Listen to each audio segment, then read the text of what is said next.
So one of my teachers once told me, the end of suffering is now. The end of suffering is now.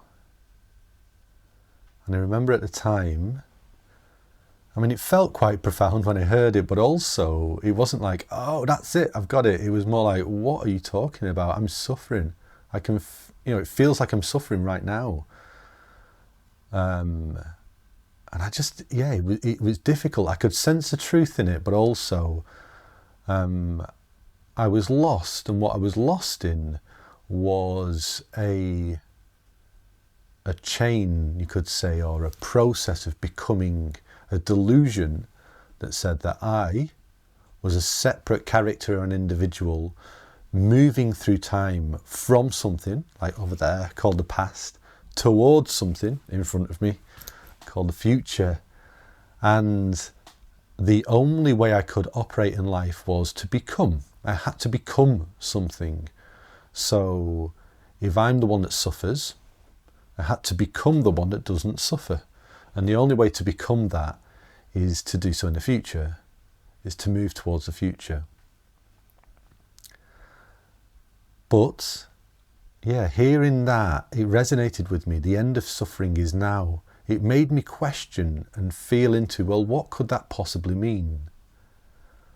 And really what it's pointing to is that core delusion that I spoke about before, the delusion of separation that pits us against the world of things and others and makes life a struggle, it's time-based. It only really works if we imagine time, a past, a concrete past, and a definite future we're moving towards. And that can only happen in the mind. It can only happen in the mind. There's no evidence in any moment of a past and a future. Now, you might be thinking, well, I remember doing stuff. I remember things in the past, and we remember that now. It's like, but I can plan for the future. I can plan for what's going to happen, and we can plan for that now. There's no future or past outside of this moment other than what we imagine. And we imagine that now. Yet we spend so much time lost in the imagination of things to come. Most people, they're in the habit of imagining life in the future. Some people are really past oriented, like regret and shame and thinking about the past, but most people are trying to plan for the future. And they're trying to do that because they think, and I say this because I've done a lot of it as well, they think, or the mind thinks, that if I plan well enough, I'm going to get a future I can rely upon.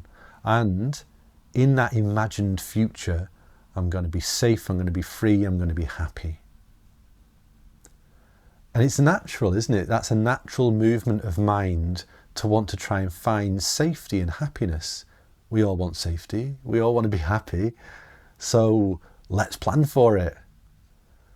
So it's like this innocent mechanism, really. This innocent mechanism that tries to keep us safe. And yet it's that mechanism, that very movement of mind, that binds us to suffering.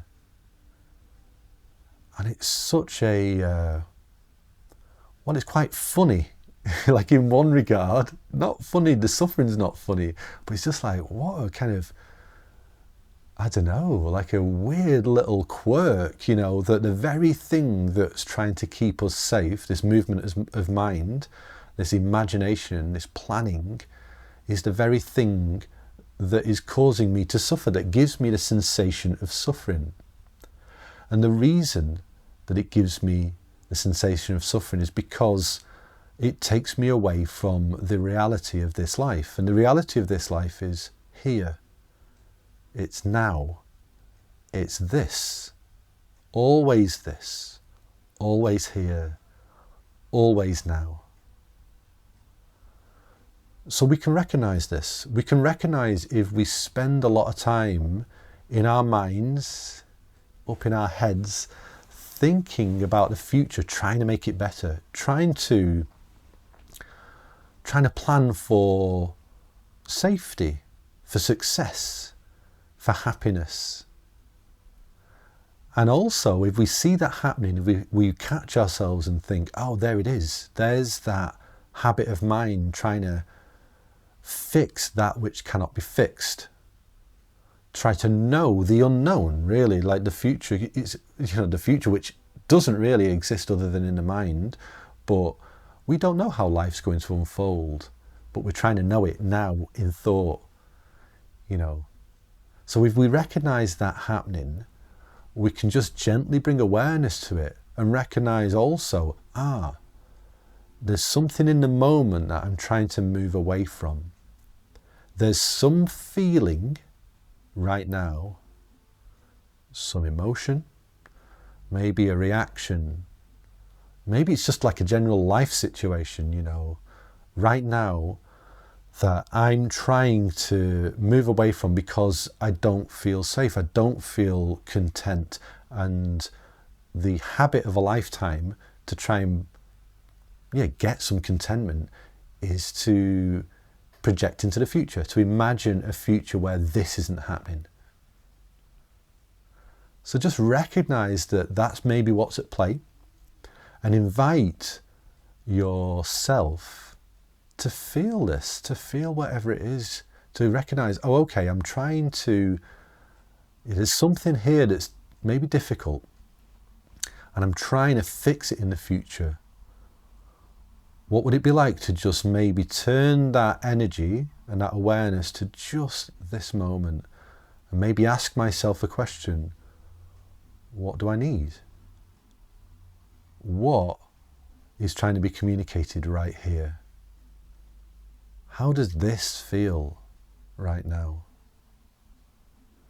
And we'll notice that when we sink into this moment,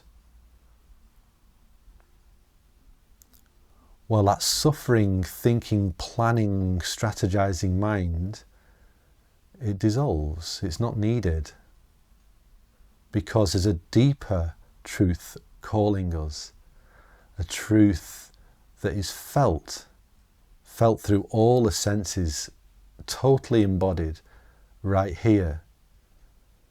Now, it's not an easy truth necessarily, because like I said, it might be a truth of a breakup, the truth of abandonment, Or it might just be the truth of restlessness, being bored. Often that's it. We want to get away from the boredom. But there's a truth right now that isn't necessarily easy, but it isn't saturated with that suffering, striving mind. So give yourself the opportunity to come back here again, and again, and recognize that the end of suffering is now.